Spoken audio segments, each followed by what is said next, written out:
En passant du roi Serblukukustastache au pharaon tout en carton, vous allez découvrir les secrets d'un étang top secret, où une vague impressionnante jaillirait ici tous les 4 ans. Alors, croyance, hallucination collective ou réalité, nous allons chercher à comprendre ensemble les origines de cette légende, dans Rendez-vous en terrain connu. Donc après avoir fait Osgore, Biarritz, Lacanau, nous sommes à Saint-Gobain. Donc ça fait plusieurs jours que nous bivouaquons à cet emplacement. Nous sommes réunis là pour attraper la vague qui arrive tous les 4 ans sur Saint-Gobain. Du moins, il y a plusieurs vagues et nous attendons. Donc nous entraînons toute l'année et nous avons une vie saine, équilibrée et très sportive. Donc la vague doit arriver de là-bas, tranquillement, et après elle va se déplacer vers la droite et de plus en plus haute. Voilà. Après, bon, tout ce qui est affûtage, technique, entraînement, bon, tu sais que je suis taillé pour ça. Quoi. Je vais te proposer une nouvelle planche pour cette année. D'accord. Après une longue soirée qui a été arrosée, et pas par la pluie, croyez-moi, les 3 sportifs regagnent leur tente, pour un sommeil qui va leur être court, très court, car... Comment vous dire que l'apéro a duré une éternité? Oh bah moi je sais, j'ai le mal de tête d'où il vient. Oh purée, il fait chaud. Oh, on a avalé une paire quand même hein. Ah oui, hein. C'est ça qui m'a donné froid. Je peux plus dormir. C'est ça qui m'a fait ronfler. J'y arrive. Oh c'est dur quand même. Ah l'eau elle a pas bougé hein. Ah, je te l'avais dit hier soir quand on s'est couché, l'eau ne bougera pas. Ouais. Ah ça va venir, ça va venir. Ouais, j'espère qu'elle va venir cette vague. Le vent il a tourné là. Parce que ça me donne du vague à l'âme tout ça. Je peux te le dire. Ah JF. Ouais. Hey, comment tu vas? Ouais, ça va. Ah t'as ramené le fortifiant, tu l'as pas oublié. Je vais aller prendre la température de l'eau là. Ouais, bah oui.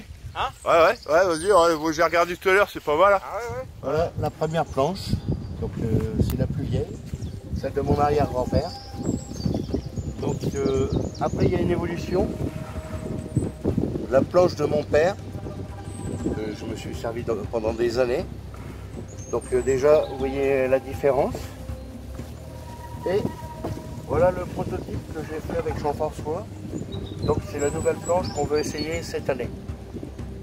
Si on a la vague qui passe vraiment cette année. Sinon on l'essayera l'année prochaine ou dans 2 ans. Voilà, vous savez tout sur les planches. Leur largeur. Vous voyez qu'il n'y a pas de dérive. Donc c'est vraiment la planche naturelle. Bon, on va se préparer quand même. Ouais, mais bon, il y a du vent. Hein. Ouais, mais après, Bon, je pense que... qu'on se fasse pas surprendre avec la vague quand même. Hein. Oui, mais bon, il y a quand même des prémices. Hein. On voit des wagonnettes. Hein. Ouais, mais... Pour l'instant, il n'y a pas de On peut wagonnette se faire du tout. surprendre. Bon, bah moi je vais me changer, je vais mettre ma combinaison, mes claquettes fétiches. Ça, tu... À chaque fois que je les prends de la vague. La communion avec la nature. Ah oui. Ça, c'est un truc. Ah oui. Il n'y a qu'ici qu'on peut trouver ça. Il y a qu'ici.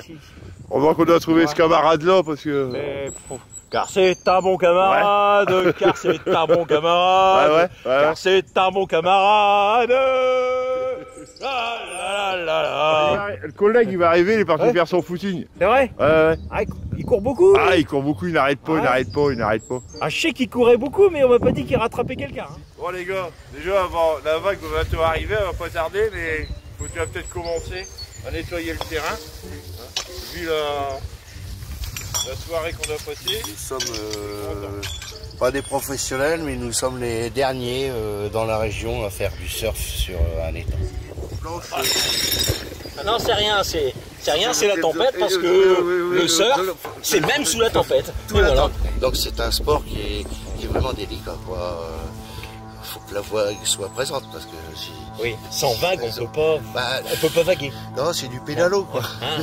D'accord, ok. Ah, je suis impatient. Je suis impatient. On est là depuis quelques jours. Et bon. On voit l'eau, elle commence à frétiller. Ah oui, un frémissement. C'est un frémissement. Là, je vais faire à la rigueur du paddle. Ah oui, mais c'est une variante. C'est une variante, ça c'est... Non, nous on est des surfeurs. On paddle pas quoi. Ouais, on paddle pas. Parce que tu m'as pas entraîné comme ça pendant des mois pour paddler. Hein. Philippe, farde bien ma planche. Alors, nous sommes dans le partage de la planche avec une bière Moinette.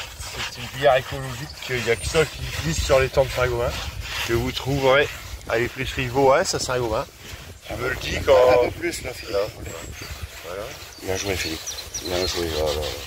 Fred, parlez-nous de cette légende autour de la vague. La légende dit que Gobain a planté son bâton de pèlerin. D'accord. Et il a fait jaillir de l'eau. D'accord. Certains séparent la mer. Ouais. Et lui, c'était une vague. Oui. Ah et ouais, après, les chrétiens s'en ont emparé de cette histoire, puisqu'ils disent que la première vague serait arrivée au niveau de l'église, sous la crypte. Je pense qu'elle partirait de l'église. Mais est-ce qu'elle partirait pas déjà au niveau du terrain de foot, en suivant le canal béton? Et qu'elle descendrait après derrière la grange. Alors j'espère qu'on dévoile rien de trop secret parce qu'on ne devrait pas nuire à... Oui, quand même, voilà. Oui, après Mais il faut quand même en parler de tout ça. On peut pas, pendant des années, t'as gardé ça sur toi. Oui, voilà. Et là, c'est le moment. Oui, là, c'est le moment. Tu craches le morceau. Oui, parce que je vois les petits-enfants, je sais pas si ils auront encore ce lieu, parce qu'on parle de pénurie d'eau dans quelques temps. D'accord, Est-ce qu'il y aura... Ça sera peut-être une vaguelette. Ou alors une vague sèche. Alors, je comprends pas parce que on dit que les eaux vont monter et par chez nous les eaux baissent. Ouais, d'accord. Alors, je comprends pas. Il y a peu de pratiquants. Peu de pratiquants. Je vois dans les Hauts-de-France, on est pour une poignée. Une poignée. On est trois. On peut dire que dans les Hauts-de-France, on est trois. On est trois. Mais ça se développe. Et je crois que cette vidéo va nous c'était un peu méconnu.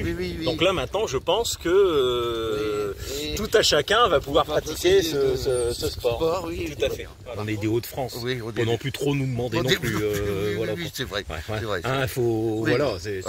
Puis avec l'accent qu'on a, faut pas non plus déconner. C'est vrai que quand on surfe sur Biarritz, ils nous regardent de haut. Ils habitent en bas, mais ils nous regardent de haut.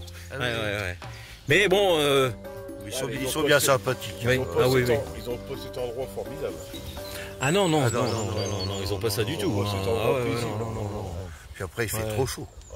C'est bien, mais j'ai un peu froid quand même, faut dire. Alors que l'on enregistrait l'interview de Philippe, Frédéric et Jean-François, nous apercevons au loin une vague qui arrive, une vague qui déferle, une vague qui jaillit.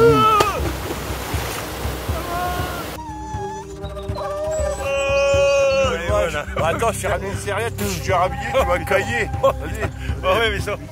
Elle est bonne. Elle est bonne quand même. Elle est bonne. C'est plus froide que ça aussi. Elle est bonne.